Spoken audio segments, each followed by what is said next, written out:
Lord, thou hast heard the desire of the humble. Thou wilt prepare their heart.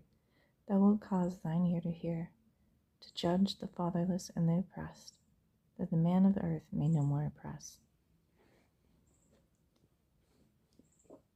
This was in my stack because of to judge. And often when we think of judgment, like, don't judge me. You can't judge me. Only God can judge me. Well, that's true. God does judge you, but we often think of it as a punishment when we think of judgment, because that's the stuff we fear. So it overshadows grace and righteousness and all the good parts of judgment. But here it is: judge the fatherless and the oppressed.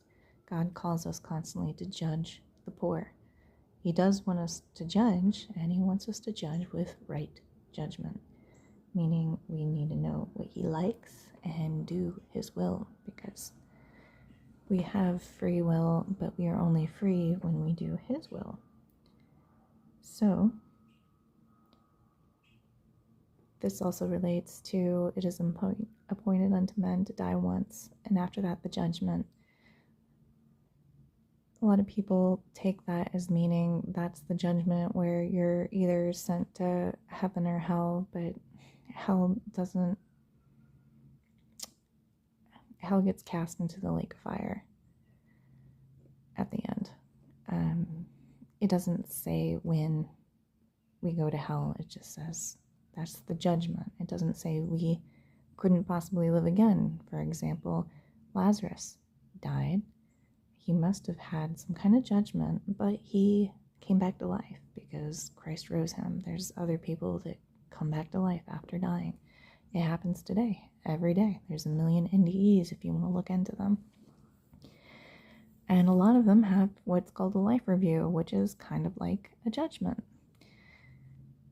Anyway, so, and then also when Jesus and the Jews see this man that was blind from birth, and they ask him who sinned, this man or his parents, for him to be born blind, meaning he would have had to sin before he was born. And Jesus does not correct them, knowing that the Jews at the time very fully believed in reincarnation, but says neither this man, i.e. this man did not sin before he was born, or his parents, but it's for the glory of God.